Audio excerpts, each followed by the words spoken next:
ಪ್ರಧಾನಮಂತ್ರಿ ಭಾರತದ ಒಂದು ಪ್ರತಿನಿಧಿತ್ವ ಯಾರು ತಗೊಂಡಿದ್ದಾರೆ ಅವರ ರೆಸ್ಪಾನ್ಸ್ ಇಂದ ನಮ್ಮ ದೇಶಕ್ಕೆ ಎಂತಹ ದೊಡ್ಡ ಲಾಸ್ ಆಗ್ತಿದೆ ಅಂತ ನಿಮ್ಗೆ ಹೇಳ್ತೀನಿ. ಇರಾನ್ ದೇಶದ ಈ ಒಂದು ಸಮುದ್ರ ಏನಿದೆ ಅಲ್ಲಿ ಸ್ಟ್ರೇಟ್ ಆಫ್ ಹೊರ್ಮುಜ್ ಅಂತ ಬಹಳ ಚಿಕ್ಕ ಒಂದು ಪ್ಯಾಸೇಜ್ ಇದೆ. ಅದನ್ನ ಇರಾನ್ ಕಂಟ್ರೋಲ್ ಮಾಡುತ್ತೆ. ಅಲ್ಲಿಂದ ನಮ್ಮ ಮೆಜಾರಿಟಿ ಆಯಿಲ್ ನಮ್ಗೆ ಬರ್ತಾ ಇದ್ದಿದ್ದು, ಇಂಧನ ಬರ್ತಾ ಇದ್ದಿದ್ದು. ಈ ಯುದ್ಧ ಶುರು ಮಾಡಿದ್ಮೇಲೆ ರಷ್ಯಾ ಚೈನಾ ಹಡಗುಗಳನ್ನ ಮಾತ್ರನೇ ಇರಾನ್ ದೇಶ ಅಲ್ಲಿಂದ ಹೊರಡೋದಕ್ಕೆ ಬಿಡ್ತಿದೆ. ಭಾರತದ ಶಿಪ್ಗಳನ್ನ ಬಿಡ್ತಾ ಇಲ್ಲ.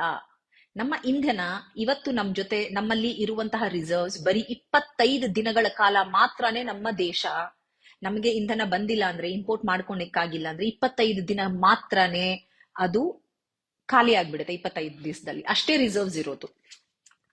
ಚೈನಾ 200 ದಿನ ಇಟ್ಕೊಳ್ಳುತ್ತೆ, ನಾವ್ ಇಟ್ಕೊಂಡಿರೋದು ಬರೀ 25 ದಿನಕ್ಕೆ.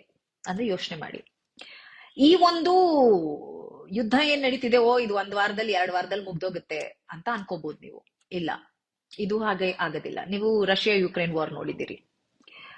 ಇಲ್ಲಿ ಏನಾಯ್ತು, ಇರಾನ್ ಬಗ್ಗೆ, ಇರಾನ್ ಮತ್ತೆ ಭಾರತದ ಒಂದು ಫ್ರೆಂಡ್ಲಿ ರಿಲೇಷನ್ಸ್ ಬಗ್ಗೆ, ಏನು ಒಂದು ಸ್ನೇಹದ ಸಂಬಂಧ ಆಯ್ತು, ಅದ್ರ ಬಗ್ಗೆ ನಿಮಗೆ ಹೇಳ್ತೀನಿ. 7ನೇ ಶತಮಾನದಿಂದ ಇರಾನ್ಗೂ ನಮ್ಮ ದೇಶಕ್ಕೂ ಒಳ್ಳೆಯ ಸಂಬಂಧ ಇದೆ. ಭಾಷಾ, ಕಲ್ಚರಲ್, ಪ್ರತಿಯೊಂದು ಎಕ್ಸ್ಚೇಂಜ್ಗಳು ಇರಾನ್ ದೇಶ ನಮ್ಮ ದೇಶದ ರಾಜ್ಯರ ಮಧ್ಯ ನಡೀತಾ ಇತ್ತು. 1950ರಲ್ಲಿ ಒಂದು ಫ್ರೆಂಡ್ಶಿಪ್ ಟ್ರೀಟಿ ಸೈನ್ ಆಯ್ತು ಇರಾನ್ ಮತ್ತು ಭಾರತ ದೇಶದ ಮಧ್ಯ. 1994ರಲ್ಲಿ UN ಅಲ್ಲಿ ಯಾವಾಗ ಈ ಕಾಶ್ಮೀರ್ ರೆಸಲ್ಯೂಷನ್ ಹೋಯ್ತು, ಪಾಕಿಸ್ತಾನ್ ಕಾಶ್ಮೀರ್ ನಮ್ದು ಅಂತ, ಆ ರೆಸಲ್ಯೂಷನ್ ನ ಬ್ಲಾಕ್ ಮಾಡಿದ ಒಬ್ಬ ಕಂಟ್ರಿ ಇರಾನ್ ಕೂಡ ನಮ್ಮ ಪರ ನಿಂತ್ಕೋತು. ಅದ್ರಿಂದ UN ನಮ್ಮ ಮೇಲೆ ಹಾಕುವಂತಹ ಸ್ಯಾಂಕ್ಷನ್ಸ್ ತಪ್ಪಿತು. ಅಂದ್ರೆ ಇರಾನ್ ಭಾರತವನ್ನ ಆ ಸಮಯದಲ್ಲಿ ಪಾಕಿಸ್ತಾನದ ವಿರುದ್ಧ ಹೋಗಿ ಭಾರತವನ್ನ ಸೇವ್ ಮಾಡ್ತು. ಆಯ್ತಾ? ನಂತರ 2012ರಲ್ಲಿ ಸ್ಯಾಂಕ್ಷನ್ಸ್ ಇರುವಾಗ ನಾವು ಡಾಲರ್ಸ್ ಇದು ಯೂಸ್ ಮಾಡಬಾರ್ದು, ಇರಾನ್ ಹತ್ರ ನಾವು ಆಯಿಲ್ ತಗೊಳಕ್ಕೆ ಅಂದಾಗ, ನಮಗೆ ಆಯಿಲ್ ಬೇಕಾಗಿದ್ದಾಗ ಇರಾನ್ ನಮ್ಮ ರುಪಿಯನ್ನೇ ಅಕ್ಸೆಪ್ಟ್ ಮಾಡ್ಕೊಂಡು ನಮಗೆ ಆಯಿಲ್ ಕೊಟ್ಟಿತ್ತು. 2012 ಯಾವಾಗ ಮನಮೋಹನ್ ಸಿಂಗ್ ಅವರು ಪ್ರಧಾನಮಂತ್ರಿ ಆಗಿದ್ದಾಗ. ಮೊನ್ನೆ ಪಹಲ್ಗಾಮ್ ಅಟ್ಯಾಕ್ ಆಯ್ತಲ್ಲ, ನಿಮ್ಗೆಲ್ಲ ಗೊತ್ತು ಯಾರ್ಯಾರು ಇಂಡಿಯಾ ಜೊತೆ ನಿಂತ್ಕೊಂಡ್ರು, ಯಾರ್ಯಾರು ಏನು ಗೊತ್ತಿಲ್ದಿರೋ ಹಾಗಿದ್ರು, ಯಾರ್ಯಾರು ಪಾಕಿಸ್ತಾನ್ ಜೊತೆ ಇದ್ರು ಅಂತ. ಇಂಡಿಯಾ ಜೊತೆ ನಿಂತ್ಕೊಂಡಿದ್ದು ಇರಾನ್. ಓಪನ್ ಆಗಿ ಇರಾನ್ ಪ್ರೆಸಿಡೆಂಟ್ ಬಂದು ಪಹಲ್ಗಾಮ್ ಅಟ್ಯಾಕ್ ವಿರುದ್ಧ ಮಾತಾಡಿದ್ರು. ಇರಾನ್ ಪಾಕಿಸ್ತಾನ ನಮ್ಮ ಮತ್ತು ಅಫ್ಘಾನಿಸ್ತಾನ್ ಮತ್ತು ಸೆಂಟ್ರಲ್ ಏಷ್ಯಾದಲ್ಲಿರುವಂತಹ ಎಲ್ಲ ದೇಶಗಳ ಒಂದು ಇದನ್ನ ಕಟ್ ಮಾಡ್ಬೇಕಂತ ಪಾಕಿಸ್ತಾನ ನಮ್ಮನ್ನ ಅವ್ರ ಥ್ರೂನೇ ಹೋಗ್ಬೇಕಿತ್ತು ಮುಂಚೆ. ಪಾಕಿಸ್ತಾನ ದೇಶದ ಥ್ರೂ ಅಫ್ಘಾನ್ಗೆ ಹೋಗ್ಬೇಕು, ಮತ್ತೆ ಬೇರೆ ಬೇರೆ ದೇಶಕ್ಕೆ ಹೋಗ್ಬೇಕಂತ.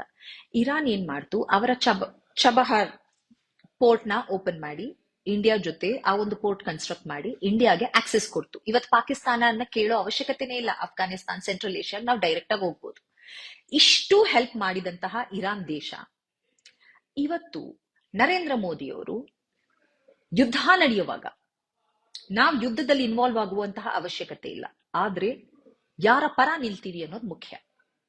ಇವತ್ತು ನಮ್ಮ ದೇಶದ ಒಂದು ಕಲೆಕ್ಟಿವ್ ಮೋರಲ್ ಕಾನ್ಶಿಯನ್ಸ್ ಅಂತ ಏನ್ ಹೇಳ್ತೀವಿ, ಅಥವಾ ನೈತಿಕತೆ ಅಂತ ಏನ್ ಹೇಳ್ತೀವಿ, ಅದನ್ನ ನರೇಂದ್ರ ಮೋದಿ ಅವರು ಕಾಂಪ್ರಮೈಸ್ ಮಾಡ್ಬಿಟ್ಟಿದ್ದಾರೆ. ಕಾಂಪ್ರಮೈಸ್ ಅಂದ್ರೆ ಮೋಸ ಮಾಡಿದ್ದಾರೆ, ಅದರ ವಿರುದ್ಧ ಹೋಗಿದ್ದಾರೆ. ಯಾಕೆ? ಇಂತಹ ಫ್ರೆಂಡ್ಲಿ ನೇಷನ್ ಇರುವಾಗ ಅದರ ಸುಪ್ರೀಂ ಲೀಡರ್, ಅವರ ಲೀಡರ್ ನ ಹತ್ಯೆ ನಡೆಯುತ್ತೆ ಅಮೆರಿಕ ಇಸ್ರೇಲ್ ಕಡೆಯಿಂದ. ಅವಾಗ ಯಾವುದೇ ಒಂದು ಭಾರತದ ಪ್ರಧಾನಿ ಮಾಡಬೇಕಾಗಿದ್ದು ಮತ್ತೊಂದು ದೇಶದ ಸಾರ್ವಭೌಮತ್ವದ ಮೇಲೆ ಬೇರೆ ಯಾವ ದೇಶನೂ ಹಲ್ಲೆ ಮಾಡೋ ಹಾಗಿಲ್ಲ ಅಂತ ಮಾತಾಡ್ಬೇಕಿತ್ತು. ಹೌದಾ? ಮಾತಾಡ್ಲಿಲ್ಲ. ಆ ಸುಪ್ರೀಂ ಲೀಡರ್ ಹತ್ಯೆ ಬಗ್ಗೆ ಅದರ ವಿರುದ್ಧ ಒಂದು ಟ್ವೀಟು ಮಾಡಲಿಲ್ಲ. ಈ ಯುದ್ಧ ಸ್ಟಾರ್ಟ್ ಮಾಡಿದ್ದು ಇಸ್ರೇಲ್ ಅಮೆರಿಕ. ಅವರ ಪರ ನಿಮ್ಗಾಗ್ತಿರುವಂತಹ ಲಾಸ್ ಬಗ್ಗೆ ನಮಗ್ ಗೊತ್ತಿದೆ, ಕಂಡೋಲೆನ್ಸಸ್, ನಿಮ್ಮ ಸೈನಿಕರು ಸಾಯ್ತಿದ್ದಾರೆ ಅಂತ ಟ್ವೀಟ್ ಮಾಡ್ತಾರೆ. ಯೋಚನೆ ಮಾಡಿ. ಮತ್ತೊಂದು ಬಹಳ ನಮ್ಮ ದೇಶದ ಒಂದು ಕಲ್ಚರ್, ನಮ್ಮ ಹಿಂದೂ ಧರ್ಮ ಅಂತ ಏನ್ ಹೇಳ್ತಾರೆ, ಇದ್ರಲ್ಲೇ ಅಲ್ವಾ ಹೇಳೋದು ಅತಿಥಿ ದೇವೋ ಭವ ಅಂತ, ವಸುದೈವ ಕುಟುಂಬಕಂ ಅಂತ. ನಮ್ಮ ದೇಶಕ್ಕೆ ಅತಿಥಿಗಳಾಗಿ ಇರಾನ್ನ ಸೇಲರ್ಸ್ ಬಂದಿದ್ರು. ಅಲ್ಲಿನ ನೌಕಾ ಸೇನೆ, ಒಂದು ಮಿಲಾನ್ ಅನ್ನುವಂತಹ ಕಲ್ಚರಲ್ ಎಕ್ಸ್ಚೇಂಜ್ ನಡೆಯುತ್ತೆ. ಆ ಸೈನಿಕರು ಇಲ್ಲಿ ಬರ್ತಾರೆ, ಬೇರೆ ಬೇರೆ ದೇಶದ ಸೈನಿಕರುಗಳು ಬರ್ತಾರೆ, ಇಲ್ಲಿ ಆ ಒಂದು ಪ್ರೊಸೆಷನ್ ನಡೆಯುತ್ತೆ ಅಲ್ವಾ. ಇದೊಂಥರ ಫ್ರೆಂಡ್ಲಿ ರಿಲೇಷನ್ಸ್ ನ ಎತ್ತಿ ತೋರಿಸೋದು ಜಗತ್ತಿಗೆ. ಅದಕ್ಕೆ ಅಲ್ಲಿಂದ ನೂರಾರು ಸೈನಿಕರು, ಅವರ ನೌಕಾ ಸೇನೆಯವರು ಬಂದಿದ್ರು, ಆಫೀಸರ್ಸ್. ಈ ಒಂದು ಇದನ್ನ ಮಿಲಾನ್ ಎಕ್ಸರ್ಸೈಸ್ ಮುಗ್ದಿದ ತಕ್ಷಣ ಅವರು ವಾಪಸ್ ಹೋಗ್ತಾ ಇದ್ರು. ಇದು ವಿಶಾಖಪಟ್ಟಣಂ, ಆಂಧ್ರ ಪ್ರದೇಶದಲ್ಲಿರುವಂತಹ ವಿಶಾಖಪಟ್ಟಣದಲ್ಲಿ ನಡೀತು. ಅವರು ಅವರ ಒಂದು ಐರಿಸ್ ದೇನಾ ಅನ್ನುವಂತಹ ಶಿಪ್ ಅಲ್ಲಿ ವಾಪಸ್ ಹೋಗುವಂತಹ ಸಮಯದಲ್ಲಿ ಅಮೆರಿಕ ಆ ಒಂದು ಶಿಪ್ ಮೇಲೆ ಅಟ್ಯಾಕ್ ಮಾಡುತ್ತೆ. 87 ಜನ ಇರಾನ್ನ ನೌಕಾ ಸೇನೆಯವರು ಸಾಯ್ತಾರೆ. ಇದರ ವಿರುದ್ಧ ನಮ್ಮ ದೇಶಕ್ಕೆ ಅತಿಥಿಗಳಾಗಿ ಬಂದಿದ್ದವರವರು ಹೋಗುವ ದಾರಿಯಲ್ಲಿ ಅವರ ಹತ್ಯೆ ನಡೆಯುತ್ತೆ. ಇದರ ವಿರುದ್ಧ ಕೂಡ ನರೇಂದ್ರ ಮೋದಿ ಅವರು ಮಾತಾಡಲ್ಲ. ನಿಮ್ಗನ್ಸುತ್ತಾ ಬೇರೆ ಯಾವುದೇ ದೇಶ ಇನ್ನು ಮುಂದೆ ನಮ್ಮ ದೇಶವನ್ನ ನಂಬುತ್ತೆ ಅಂತ? ಇಷ್ಟು ಹೆಲ್ಪ್ ಮಾಡಿದಂತಹ ಇರಾನ್ ಜೊತೆ ನಿಂತಿಲ್ಲ. ರಾಹುಲ್ ಗಾಂಧಿ ಅವರು ಹೇಳ್ತಾರೆ ಪ್ರೈಮ್ ಮಿನಿಸ್ಟರ್ ಇಸ್ ಕಾಂಪ್ರಮೈಸ್ಡ್ ಅಂತ. ಯಾಕೆ ಈ ತರ ಮಾಡ್ತಿರ್ಬೋದು ನೀವ್ ಅನ್ಕೋಬಹುದು. ಇವಾಗ ಇರಾನ್ ನಮಗೆ ನಮ್ಮ ಶಿಪ್ ಗಳನ್ನ ಬಿಡ್ತಾ ಇಲ್ಲ, ನಮ್ಮ ಆಯಿಲ್ ರಿಸರ್ವ್ಸ್ ಇಲ್ಲ ಅಂತ ನಾನು ಹೇಳಿದೆ. ನಿನ್ನೆ ಬಂದು ಅಮೆರಿಕ ಹೇಳುತ್ತೆ, ಅಮೆರಿಕ ಭಾರತ ದೇಶಕ್ಕೆ ಪರ್ಮಿಷನ್ ಕೊಡ್ತಿದೆ 30 ದಿನ ರಷ್ಯಾದಿಂದ ಆಯಿಲ್ ತಗೊಳ್ಳಿ ಅಂತ. ಈ ಹಿಂದೆ ಬಂದ್ ಹೇಳ್ತು US ಟ್ರೇಡ್ ಡೀಲ್ಗೆ ಪ್ರಕಾರ ನೀವು ರಷ್ಯಾದಿಂದ ಆಯಿಲ್ ತಗೊಳ್ಳೋ ಹಾಗಿಲ್ಲ ಅಂತ. ನಾವ್ ಯಾರ ಹತ್ರ ಆಯಿಲ್ ತಗೋತೀವಿ ಅಂತ ಅಮೆರಿಕ ಡಿಸೈಡ್ ಮಾಡುತ್ತಾ? ಭಾರತ ದೇಶದ ಸಾರ್ವಭೌಮತ್ವ ಇಲ್ವಾ? ನರೇಂದ್ರ ಮೋದಿ ಅವರು ಅವರಿಗೆ ಸರೆಂಡರ್ ಹಾಕೊಳ್ಳಿ, ದೇಶವನ್ನ ಸರೆಂಡರ್ ಮಾಡೋದೆಷ್ಟು ಸರಿ? ನಮ್ಮ ಸಾರ್ವಭೌಮತ್ವವನ್ನ ಕಾಂಪ್ರಮೈಸ್ ಮಾಡಿದ್ದಾರೆ, ನಮ್ಮ ಸೋವರ್ನಿಟಿನ ನರೇಂದ್ರ ಮೋದಿ ಅವರು. ನೆಕ್ಸ್ಟ್, ಒಂದು ನಮ್ಮ ದೇಶದ ಜನರ ಒಳಿತು ಅನ್ನ ಕಾಂಪ್ರಮೈಸ್ ಮಾಡಿದ್ದಾರೆ, ನಮ್ಮ ದೇಶದ ಸಾರ್ವಭೌಮತ್ವವನ್ನ ಕಾಂಪ್ರಮೈಸ್ ಮಾಡಿದ್ದಾರೆ. ಮೂರನೇದು, ನಮ್ಮ ದೇಶದ ನೈತಿಕ ಹೊಣೆಯನ್ನ, ಕಲೆಕ್ಟಿವ್ ಮೋರಲ್ ಕಾನ್ಶಿಯನ್ಸ್, ಅದನ್ನ ಕಾಂಪ್ರಮೈಸ್ ಮಾಡಿದ್ದಾರೆ. ನಮ್ಮ ಪ್ರಧಾನಮಂತ್ರಿ PM ಈಸ್ ಕಾಂಪ್ರಮೈಸ್ಡ್ ಅಂತ ಏನು ನಮ್ಮ ರಾಹುಲ್ ಗಾಂಧಿ ಅವರು ಹೇಳ್ತಾರೆ, ಇದು 100%. ಇದು ಇವತ್ತು ಹೇಳಿಲ್ಲ, ಅದು ಅವ್ರು ಅವತ್ತಿಂದ ಹೇಳ್ಕೊಂಡು ಬರ್ತಾ ಇದ್ದಾರೆ, ಒಂದೊಂದೇ ಆಗ್ತಾನೆ ಇದೆ. ಬಟ್ ಯಾಕೆ ನರೇಂದ್ರ ಮೋದಿ ಅವರು ಹೀಗಾಗ್ಬಿಟ್ರು? ಏನು ವಿಶ್ವ ಗುರು ಆಗ್ಬೇಕು ಅಂದಿದ್ದವರು ಇವತ್ತು ವಿಶ್ವ ಶಿಷ್ಯನೂ ಅಲ್ಲ, ಸ್ಲೇವ್ ಆಗ್ಬಿಟ್ಟಿದ್ದಾರೆ ಅಮೆರಿಕಾಗೆ ನರೇಂದ್ರ ಮೋದಿ. ವಿಶ್ವಗುರು ಎಲ್ಲಿ? ವಿಶ್ವಗುರು ಇಸ್ ವೆರಿ ಫಾರ್. ಎನಿವೇಸ್, ಯಾಕೆ ಹೀಗಾಗಿದ್ದಾರೆ ಅಂತ ಯೋಚನೆ ಮಾಡೋಣ. ನಿಮ್ಗೆಲ್ಲ ಎಪ್ಸ್ಟೀನ್ ಫೈಲ್ ಬಗ್ಗೆ ಗೊತ್ತಿರಬೇಕು. ಎಪ್ಸ್ಟೀನ್ ಫೈಲ್ ಏನಂದ್ರೆ, ಎಪ್ಸ್ಟೀನ್ ಅಂತುವಂತಹ ಒಬ್ಬ ಮನುಷ್ಯ, ಜೆಫ್ರಿ ಎಪ್ಸ್ಟೀನ್, ಒಂದು ಐಲ್ಯಾಂಡ್ ತಗೋತಾನೆ. ಆ ಒಂದು ಐಲ್ಯಾಂಡ್ ಅಲ್ಲಿ ಏನ್ ನಡೆಯುತ್ತೆ ಅಂದ್ರೆ, ತುಂಬಾ ಪವರ್ಫುಲ್ ಪೀಪಲ್, ಇನ್ಫ್ಲೂಯೆನ್ಷಿಯಲ್, ದುಡ್ಡಿರುವಂತವ್ರು ಆ ಐಲ್ಯಾಂಡ್ಗೆ ಹೋಗ್ತಾರೆ. ಅಲ್ಲಿ ಅಪ್ರಾಪ್ತ ವಯಸ್ಸಿನ ಹೆಣ್ಣು ಮಕ್ಕಳ ಮೇಲೆ, ಅಂದ್ರೆ 9 ರಿಂದ 12 ವಯಸ್ಸಿನ ಹೆಣ್ಣು ಮಕ್ಕಳು, ಇನ್ನ ಸಣ್ಣ ವಯಸ್ಸಿನ ಹೆಣ್ಣು ಮಕ್ಕಳ ಮೇಲೆ ಅತ್ಯಾಚಾರಗಳು ನಡೆಯುತ್ತೆ. ಇನ್ನ ಹಲವಾರು ರೀತಿಯ ಕ್ಯಾನಿಬಲಿಸಮ್ ಅಂತ ಏನ್ ಹೇಳ್ತಾರೆ, ಅದು ಇನ್ನ ಫೈಲ್ಸ್ 30 ಲಕ್ಷ ಫೈಲ್ಸ್ ಇನ್ನ ಆಚೆ ಬಂದಿಲ್ಲ. ಅದ್ರಲ್ಲಿ ಗೊತ್ತಾಗುತ್ತೆ. ಅದ್ರಲ್ಲಿ ನರೇಂದ್ರ ಮೋದಿ ಅವರ ಹೆಸರಿದೆ. ನರೇಂದ್ರ ಮೋದಿ ಅವರು ಇದೇ ಇಸ್ರೇಲ್ ದೇಶದಲ್ಲಿ ಟ್ರಂಪ್ಗೋಸ್ಕರ ಹಾಡ್ತಾರೆ, ಕುಣಿತಾರೆ ಅಂತ ಬರ್ದಿದೆ. ಇದೇ ಇಸ್ರೇಲ್ ದೇಶ ಅಂದ್ರೆ ಬ್ಲಾಕ್ ಮೇಲ್ ಎಲ್ಲಿಂದ ಸ್ಟಾರ್ಟ್ ಆಗಿದೆ ಅಂತ ನಿಮಗೆ ಗೊತ್ತಿರಬೇಕು. ಆ ಫೈಲ್ ಅಲ್ಲಿ ಮೆನ್ಷನ್ ಆಗಿರುವಂತಹ ಹಲವಾರು ದೇಶಗಳ ಹೆಡ್ಸ್, ಬಿಸ್ನೆಸ್ ಪೀಪಲ್ ಎಲ್ಲರೂ ರಿಸೈನ್ ಮಾಡಿದ್ದಾರೆ, ನೈತಿಕ ಹೊಣೆ ಹೊತ್ತು. ಅದೇ ನಮ್ಮ ದೇಶದ ಏನು minister, cabinet minister Hardeep Singh puri, ಇದೇ ಮನುಷ್ಯನ್ನ ಹಲವಾರು ಬಾರಿ ಭೇಟಿಯಾಗಿದ್ದಾರೆ.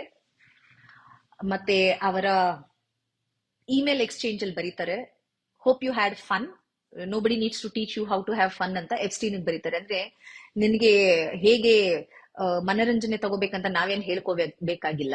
ಈ ರೀತಿ ಬರೆಯುವಂತಹ ಹರ್ದೀಪ್ ಸಿಂಗ್ ಪೂರಿಗೆ ಗೊತ್ತಿರ್ಲಿಲ್ವಾ ಏನ್ ನಡೀತಿದೆ ಅಂತಹ ಒಂದು ಐಲ್ಯಾಂಡ್ ಅಲ್ಲಿ ಅಂತ? ಆದ್ರೂ ಇವತ್ತು ಕೂಡ ಕ್ಯಾಬಿನೆಟ್ ಮಿನಿಸ್ಟರ್ ಕೂತಿರೋದು ಯಾಕೆ? ಏನು ನರೇಂದ್ರ ಮೋದಿ ಅವರು ಇಂತ ಇಷ್ಟು ಹೆದರ್ಕೊಳ್ಳುವಂಥದ್ದು? ನರೇಂದ್ರ ಮೋದಿ ಅವ್ರ ಬಗ್ಗೆ ಏನಿರ್ಬೋದು ಎಪ್ಸ್ಟೀನ್ ಫೈಲ್ ಅಲ್ಲಿ ಗೊತ್ತಿಲ್ಲ. ಆ 30 ಲಕ್ಷ ಫೈಲ್ಗಳು ಅದಾಗೆ ಆಚೆ ಬಂತು ಅಂದ್ರೆ 100% ನರೇಂದ್ರ ಮೋದಿ ಅವ್ರ ಮೇಲೆ ಏನಾದ್ರೂ ಇದ್ದೇ ಇರುತ್ತೆ.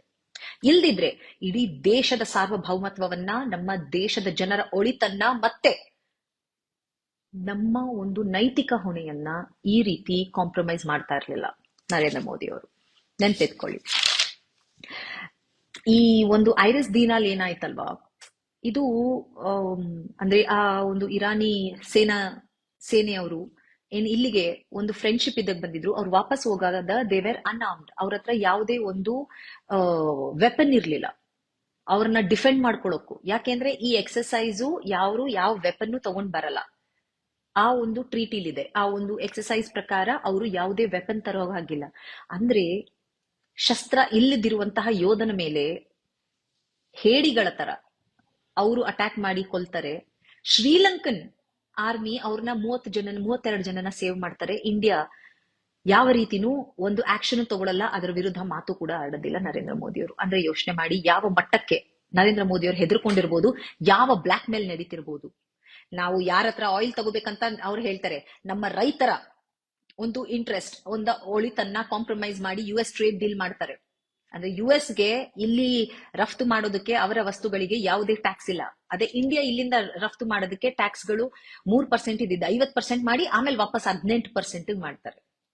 ಇದರಿಂದ ನಮ್ಮ ದೇಶದ ರೈತರ ಗತಿ ಏನು ಅಂತ ಕೂಡ ಯೋಚನೆ ಮಾಡಲ್ಲ. ಇಷ್ಟೇ.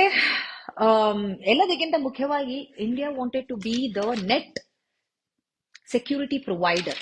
ಅಂದ್ರೆ ಇಂಡಿಯನ್ ಓಷನ್ ಏನಿದೆ, ಭಾರತದ ಸಮುದ್ರ, ಇಲ್ಲಿ ನಮ್ಮ ದೇಶನೇ ಇದರ ಒಂದು ಸೆಕ್ಯೂರಿಟಿಗೆ ಹೊಣೆ. ಇಲ್ಲಿ ಯಾರೇ ಬಂದ್ರು ನಾವು ನಿಮ್ಮ ಪ್ರೊಟೆಕ್ಟ್ ಮಾಡ್ತೀವಿ. ಯಾಕೆಂದ್ರೆ ನಮ್ಮ ದೊಡ್ಡ ದೇಶ ಈ ಒಂದು ಝೋನ್ ಅಲ್ಲಿ, ಸೌತ್ ಏಷ್ಯಾಲಿ ಅಂತ ಹೇಳಿದಂತಹ ದೇಶ ನಮ್ಮದೇ ಮನೆಗೆ ಬಂದಿದ್ದಂತಹ ಅತಿಥಿಗಳನ್ನ ಇನ್ನೊಬ್ರು ಕೊಲೆ ಮಾಡಿದ್ರೆ ಅವರನ್ನ ಪ್ರೊಟೆಕ್ಟ್ ಅಂತೂ ಮಾಡ್ಲಿಲ್ಲ, ಅವರನ್ನ ಸುರಕ್ಷತೆಯಾಗಿ ಪಾರಂತೂ ಮಾಡಿಸ್ಲಿಲ್ಲ. ಅವರ ಹತ್ಯೆಯ ವಿರುದ್ಧ ಒಂದು ಟ್ವೀಟ್ ಸಹ ಮಾಡಿಲ್ಲ ಪ್ರಧಾನಮಂತ್ರಿ. ಇನ್ನ ಯಾವ ಮಟ್ಟಕ್ಕೆ ಇವರ ಹೇಡಿತನ ಹೋಗಿದೆ, ಯಾಕೆ? ಮತ್ತೊಂದು ವಿಷಯ, ಒಂದು ಎಪ್ಸ್ಟೀನ್ ಫೈಲ್ ಹೇಳಿದೆ, ಇನ್ನೊಂದು ಗೌತಮ್ ಅದಾನಿಯ ವಿರುದ್ಧ 2024 ನವೆಂಬರ್ ಅಲ್ಲಿ US ಗವರ್ಮೆಂಟ್ ಕೇಸ್ ಫೈಲ್ ಮಾಡುತ್ತೆ. ಅವರು ಲಕ್ಷಾಂತರ ಡಾಲರ್ಸ್ ಅವರು ಕೋಟ್ಯಾಂತರ ರೂಪಾಯಿ ಒಂದು ಲಂಚವಾಗಿ ಅಮೆರಿಕನ್ ಆಫೀಸರ್ಗಳ ಕೊಡಕ್ ಹೋಗಿರ್ತಾರೆ. ಅದರ ವಿರುದ್ಧ ಒಂದು ಕೇಸ್ ಆಗುತ್ತೆ. ಅದು ಇವತ್ತು ಸಹ ಇಂಡಿಯನ್ ಗವರ್ಮೆಂಟ್ ಜೊತೆ ಆ ಫೈಲ್ ಇದೆ. ಇದುವರೆಗೂ ಯಾವುದೇ ಒಂದು ಆಕ್ಷನ್ ತಗೊಂಡಿಲ್ಲ ಅದಾನಿ ವಿರುದ್ಧ. ಇವಾಗ ಅದು ಕೂಡ ಅದಾನಿನ ಪ್ರೊಟೆಕ್ಟ್ ಮಾಡಕ್ಕೆ ಅಮೆರಿಕ ಹೇಳ್ದಂಗೆ ಕೇಳಲೇಬೇಕು. ಯಾರು? ನರೇಂದ್ರ ಮೋದಿ. ಯಾಕೆ? ಅದಾನಿನ ಪ್ರೊಟೆಕ್ಟ್ ಮಾಡಕ್ಕೆ, ಯಾರಿಂದ? ಅಮೆರಿಕನ್ ಕೇಸಿಂದ ಮತ್ತು ತಮ್ಮನ್ನ ತಾವು ಪ್ರೊಟೆಕ್ಟ್ ಮಾಡ್ಕೊಳ್ಳಕ್ಕೆ ಎಪ್ಸ್ಟೀನ್ ಫೈಲ್ ಇಂದ. ಅದೇ ಎಪ್ಸ್ಟೀನ್ ಫೈಲ್ ಅಲ್ಲಿ ಟ್ರಂಪ್ ಅಮೆರಿಕಾದ ಏನು ಪ್ರೆಸಿಡೆಂಟ್ ಕೂಡ ಇದ್ದಾನೆ. ಎಲ್ಲದಕ್ಕಿಂತ ಮುಖ್ಯವಾಗಿ ಈ ಅಮೆರಿಕನ್ ಅಟ್ಯಾಕ್ ಏನಾಗ್ತಿದೆ ಇರಾನ್ ವಿರುದ್ಧ, ಇವತ್ತು ನಮ್ಮ ಸಂಸತ್ತಿನಲ್ಲಿ ಯಾವುದೇ ಒಂದು ಇದಾಗದೆ ನಾವು ಯಾವುದೇ ವಾರ್ಗ್ ಹೋಗಕ್ಕಾಗಲ್ಲ. ಅಲ್ಲಿ ಕಾಂಗ್ರೆಸ್ಗೂ ಹೇಳಿದೆ, ಅಲ್ಲಿನ ಸಂಸತ್ತನ್ನ ಕಾಂಗ್ರೆಸ್ ಅಂತ ಕರೀತಾರೆ ಅಮೆರಿಕಾದಲ್ಲಿ. ಅವರಿಗೂ ಹೇಳದೆ ಅಮೆರಿಕನ್ ಪ್ರೆಸಿಡೆಂಟ್ ಮಾಡಿರೋದು ಯಾಕೆ ಅಂದ್ರೆ ತನ್ನ ತಾನು ಎಪ್ಸ್ಟೀನ್ ಫೈಲ್ ಇಂದ ಬಚಾವ್ ಮಾಡ್ಕೊಳ್ಳಕ್ಕೆ. ಇಸ್ರೇಲ್ ಕೈಯಲ್ಲಿದೆ ಆ ಫೈಲ್ಗಳು, ಇಸ್ರೇಲ್ ಅಲ್ಲೂ ನಡೆದಿದೆ ಅಂತಹ ಒಂದು ವಿಷಯಗಳು. ಈ ಮಟ್ಟಕ್ಕೆ ನಮ್ಮ ದೇಶ ಇವತ್ತು ಹೀಗಾಗಿದೆ. Net security provider, zone of influence. ಈಗ ಈ ಮತ್ತೊಂದು ವಿಷಯ, ಈ ಬಿಜೆಪಿ ಸಪೋರ್ಟರ್ಸ್ ಏನು ಹೇಳ್ತಿದ್ದಾರೆ, ಈ ಸೈನಿಕರನ್ನ ಕೊಂದಿದ್ದು ಇಂಡಿಯಾದ ಒಂದು 12 ನಾಟಿಕಲ್ ಮೈಲ್ಸ್ ಆದ್ಮೇಲೆ ಅದು ಇಂಡಿಯನ್ ಬಾರ್ಡರ್ ಒಳಗ್ ಬರಲ್ಲ. ಸರಿ, ಬೇಕಾಗಿಲ್ಲ, ಇಂಡಿಯನ್ ಬಾರ್ಡರ್ ಅಲ್ಲಿ ಬಂದಿಲ್ಲ. ಒಂದ್ ನಿಮಿಷ, ನೀವು ನೆಟ್ ಸೆಕ್ಯೂರಿಟಿ ಪ್ರೊವೈಡರ್ ಅಂತ ಹೇಳಿದ್ರಿ, ಬಟ್ ಅವರು 100 ಕಿಲೋಮೀಟರ್ ದೂರ ಅಷ್ಟೇ ಶ್ರೀಲಂಕಾ ಇಂದ ಈ ಒಂದು ಅಟ್ಯಾಕ್ ನಡೆದಿರೋದು. ಅವಾಗ ನಮಗೆ ಪ್ರೊಟೆಕ್ಟ್ ಮಾಡುವಂತಹ ಎಲ್ಲ ಚಾನ್ಸು ಇತ್ತು. ಯಾಕೆಂದ್ರೆ ಅವರು ನಮ್ಮ ಅತಿಥಿಗಳಾಗಿದ್ರು. ಬಿಜೆಪಿಯವ್ರು ಯಾವ ಮಟ್ಟಕ್ಕೆ ಹೋಗ್ತಿದ್ದೀರಾ ಅಂದ್ರೆ, ಬಿಜೆಪಿ ಅವರಾದ್ರೂ ಹೋಗ್ಕೊಳ್ಳಿ, ಅವ್ರಿಗೆ ಬೇರೆ ಆಪ್ಷನ್ ಇಲ್ಲ. ಅವರ ಲೀಡರ್ನ ಸಪೋರ್ಟ್ ಮಾಡ್ಬೇಕು. ಈ ಬಿಜೆಪಿ ಸಪೋರ್ಟರ್ಸ್ ನೀವ್ ಯಾಕೆ ಯೋಚನೆ ಮಾಡ್ತಾ ಇಲ್ಲ? ದೇಶದ ಒಳಿತು ಬೇಕಲ್ವಾ? ನಿಮ್ಮನ್ನ ಕುರುಡು ಮಾಡಿಟ್ಟಿದ್ದಾರೆ ಧರ್ಮದ ಹೆಸರಲ್ಲಿ. ಬಟ್ ಅವರೇ ಧರ್ಮ ಫಾಲೋ ಮಾಡ್ತಿಲ್ಲ, ಅವರೇ ಅತಿಥಿ ದೇವೋಭವ ಅಂತ ಫಾಲೋ ಮಾಡ್ತಿಲ್ಲ.